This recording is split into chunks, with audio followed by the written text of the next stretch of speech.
You know it's painful. Yes, we need to educate the women, first of all, to know that they have a voice.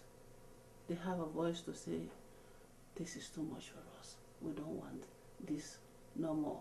We have to educate the men that a woman who looks like God created her, there's a reason, and it's the best for her. What going into the debate of it is the man of the woman has to put her own boundary. And we can start by putting our own boundaries by saying we don't want our kids. Dory, these men, they need wives. If they say women who are not circumcised, they're not going to marry them, who are they going to marry in the future? From the early morning, there are women who are not even educated who have stood up and said, we don't take this no more. A lot of education, a lot of awareness is important, and it's not something which is going to take like 1 month. It has taken years, hundreds of years. I don't know, maybe thousands, I don't know. Nobody really knows. We are all guessing how long time circumcision has existed. We don't know. But I believe that it's only the women themselves who can stop it. I would say I don't really blame with women. When I was 5 years old, my aunt and women of neighbors holded me, and I was angry in the beginning when I was young. You know, this family is supposed to be protecting you and loving you with harm, and this is what they allow to this man just and cutting me off, and they didn't do anything about it. But I don't really, our culture is we don't know where it come from. Circumcision, what you hear 6,000 years ago, Pharaoh coming from, used to be in Egypt. So I don't know that story, what is true, but that's, it's a long debate. And whatever reason come from, we 21st century now, and we very well educated. Women, we want our life back. We don't want to be mutilated. We don't want to be circumstanced. I don't blame my grandmother to did my mother's. I don't blame my mother did her daughters. I don't blame my auntie, the circumstance. That's the custom and culture we know. And a lot of people say in America, Western, because it's your religion is Islam. Islam, no, it's prohibit. Matter of fact, that the Quran is not one word say, and circumcision of women's mutilated. It's haram, it's prohibit, and it's sin for Islam. And sort of Christian doing it, sort of non-believer doing it, Messiah doing, no believers. And so I don't think some of them they do religiously, like Asians, some people they do religions, some part of Africa also they do religiously. But Islam has nothing mentioned of Quran, the book. So I don't blame those women because it's a lot of ignorance about awareness. Even well-educated Somali women do to her daughters. It's old custom. If like she go through it, her mother go through it, her grandmother go through it, generation to generation, and there must be she do her girls too.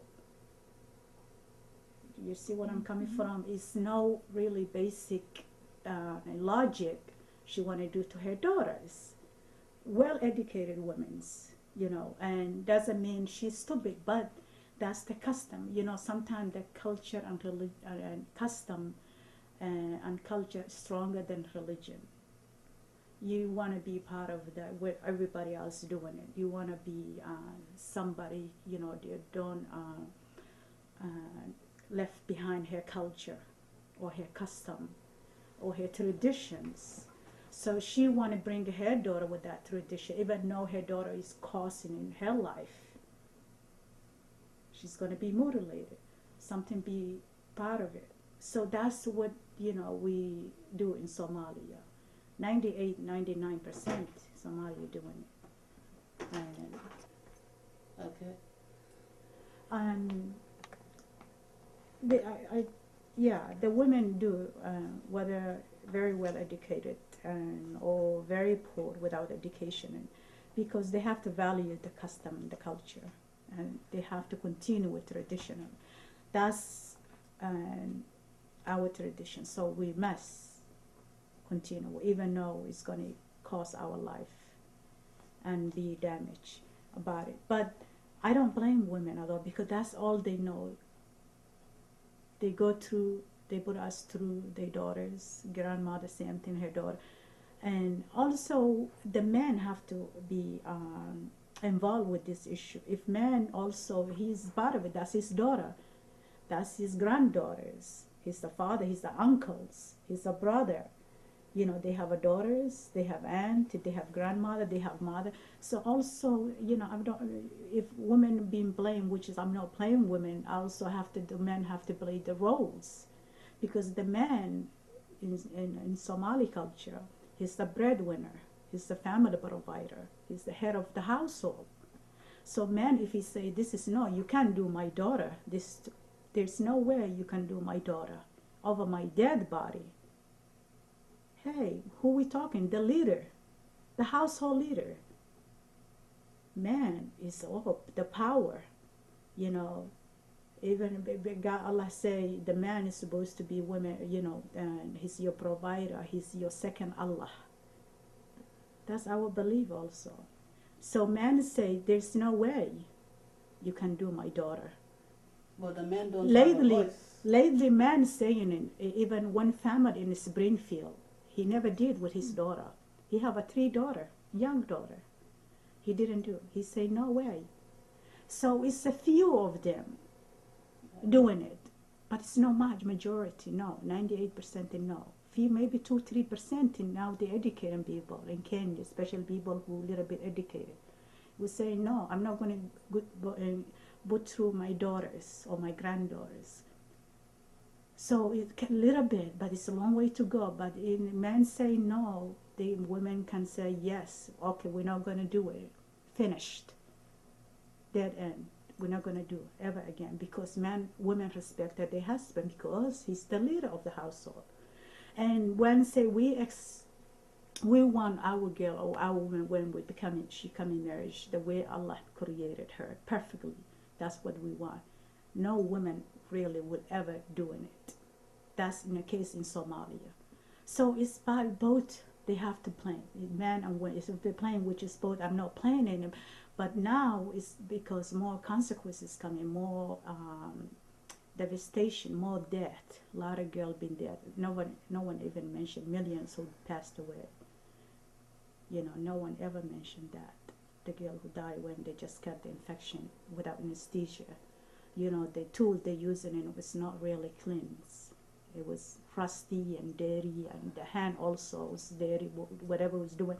You know, 3-4% of men doing it in Somalia too, circumcision, but the majority is the women. So, in both partner can play, man and the women come together and say, you know, be really in Somalia, be more awareness, more education, and consequences, showing a lot of even PowerPoint like what we have, and you know the consequences, what it does to the women and girls. You know, whether you know, sometimes we have a difficult conceiving the babies. That's very a lot, and intercourse was hard and painful, and giving the birth it was difficult. So it's a lot of reasons. The ministry, it was, you know, what's coming, urination was difficult, infection all the time was difficult, you know, easy to get sometime any kind of disease. It was sensitive, women can get, because sometimes the part, all the lips they cut, they remove, so it's not really protection for the women to all kind of, even sitting or clothing, dirty clothes, you know, all kinds. So we need to be educated, men and women's. It's a whole nation, because the whole nation is involved. Now it's also very important to distinguish, because depending on where you are in Africa or in parts we are